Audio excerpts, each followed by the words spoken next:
It's time for the 27 Sports award-winning Football Frenzy with Glenn Kinley and Lainey Gerber.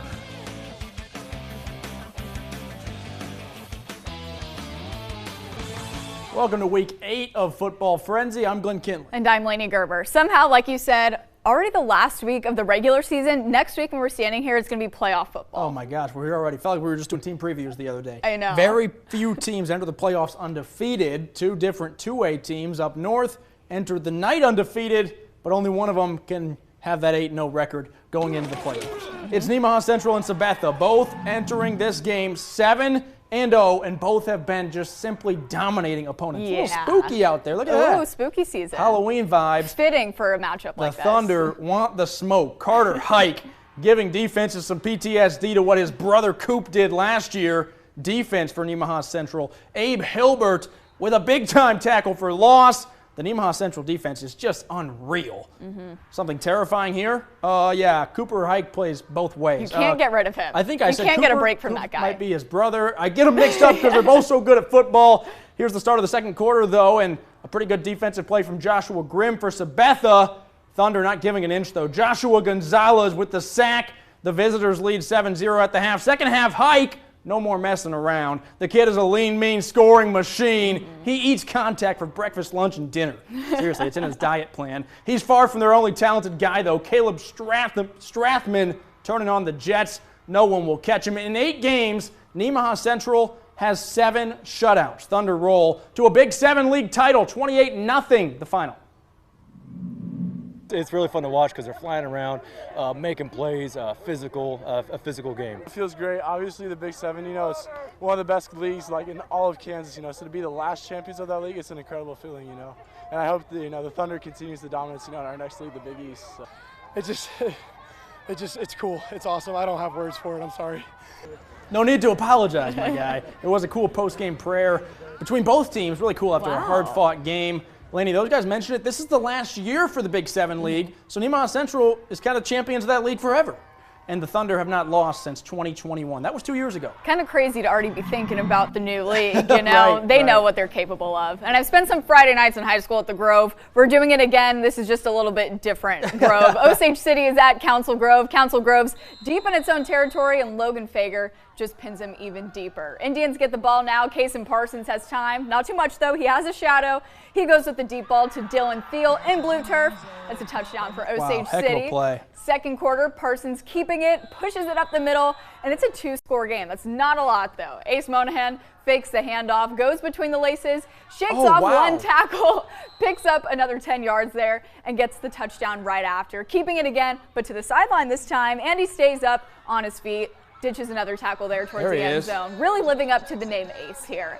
Osage City does edge out Council Grove in this game 29-28. Well, that one went down to a wire. My Yeah. goodness. All right, we got a huge 6A matchup. Manhattan visiting Wichita Northwest. Trailing early, but need not worry. Ian McNabb nabbing himself a fumble recovery, but that's not enough. Why not just take it all the way to the end zone? And he will. Indians get on the board. Threatening again. Carter Aslan hands off to Charles Morgan. Charles Morgan sounds like maybe a law firm or an attorney. Close, yeah. He's just a touchdown scorer. That's what he does for a living. Scores touchdowns. Aslan, he can score himself too. He went off tonight. Goes for over 200 yards on the ground. 2 touchdowns. Manhattan, wild. A big-time win on the road, 28-14. That is a big win. The They're Wildcats. 7-1. Ooh, there you go. The Wildcats are also back home this Friday night. They're hosting Jeff West. Bodie Dillon gets the snap, gives it up to Abbott Hundley. Everyone has to give it up for Hundley, though, because this is a Wildcat touchdown. Breaking Little tackles might applause be for the him. theme of the night early. I like it. Jeff West, Brady Scahan, returning the kick, gets around the crowd, finds a hole, and then he finds another one, and he is fast. Eventually is brought down in the grass. Holton gets the ball back. Dillon through the air to Jackson Bear, and Bear's in the end zone. Touchdowns for Bears, Wildcats, you name it, they have it. Dillon breaks through, not having a breakthrough, though. We've seen what this guy can already do this game. Adds one to the box score and to the scoreboard. Holton beats Jeff West 61-7. Never count out the Wildcats. They're going to be feeling good going to the playoffs. All right, Hayden Hiawatha, buckle up. We're going fast. More Wildcats. Cade Mitchell, the sophomore, breaks loose. The Cats are on the board. They're going to go for 2. Jet Wallmeyer to Mason Becker. He's a freshman.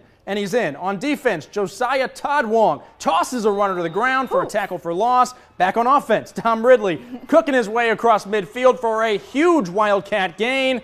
And how about we score again? Wallmeyer going deep. This ball is tipped, but Jensen Schrickle still going to haul it in. Nice. He scores. He had a huge night. Another touchdown loading.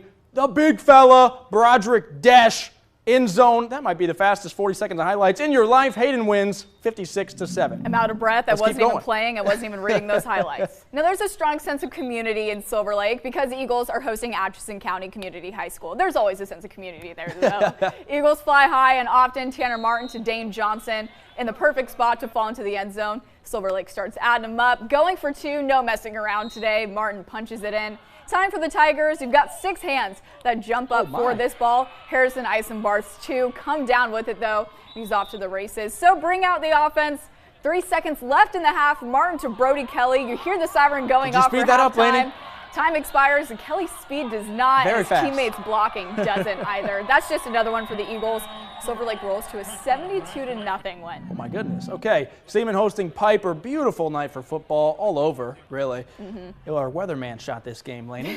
It's all about that Vikes defense tonight. Thomas Osborne picks off the Piper passer, taking over now, and they're going to score. Max Huston to Briar Finley on this one. Seaman extends the lead, and more huge defense. It's a fumble forced by Kevin Moe and also Hayden Cummings.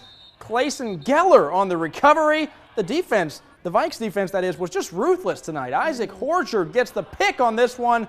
The Vikes grabbing turnovers like Halloween candy, and they didn't want any one of those signs to say just take one. Yeah. I hate those signs. They dumped the whole bowl into the They bag. wanted all the candy, you name it. And I want to clarify, too, Matt Miller didn't shoot it. Eli Millard shot it. We can't give him any credit. 28-21, the Vikes win. Nice. Rossville is hosting Morehill Mount Academy. And here's a man who knows a little bit or a lot of it about playoff football that starts the next week. He's got some trophies. Yeah. Ravens start with the ball, but don't keep it for very long. Dogs taking them to the pound as they stuff this play. So the offense gets the ball, and it is moving. Handoff to Tayson Horrock. Gets the house rocking. Dogs are on the board. Deep ball for Morehill. Knocked down by the same man there, Tayson Horrock. You know he wanted to catch that, but it still leads to his team with the ball. Connor Bush into the end zone this time. So back and forth with the ball we go. Just not a lot of fourth for the Ravens. Will Koch and Cam the Ram Horrock back. with the sack. Cam the there Ram. we go. That's what the PA guy was saying. I can't take credit You can't take for credit. it. Okay. No.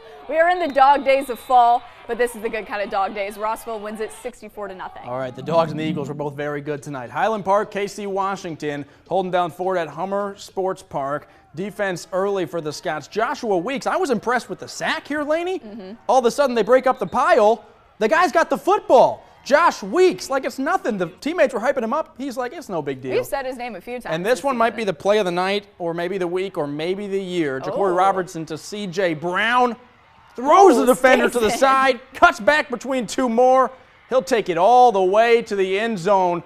What a play. C.J. Brown. On one run. That was unbelievable. There's the slow-mo for you. That's a lot of momentum Cut to back push the other out. way. Oh, my gosh. It's a play of the week for sure. Despite that epic highlight, though, Highland Park falls 26-20. Hate to see it. Other scores from the area. Perry Lecompton at Royal Valley. The Panthers defend their home turf with a 23-14 win, and a big one for them. Concordia's at Rock Creek. The Mustangs get it done 43-7. Emporia at Junction City. The Blue Jays close out the regular season with a 57-14 win. Minneapolis at Riley County. RC gets the dub 41-34. Even on the road, the Falcons get it done. Yeah. Clay Center beats Marysville 55-7. Clay Center finishes the season undefeated. Nice. Topeka High is at Hayes. The Trojans fall on the road 62-33. Shawnee Heights at Leavenworth. Excuse me, we subbed in this one. We couldn't find the Shawnee Heights score. We're going with Axtell. I believe they finished the year undefeated. Yep. And they won tonight 78-8. Not for the first time either, finishing They undefeated. win a lot. Yeah. Wamego beats Abilene on the road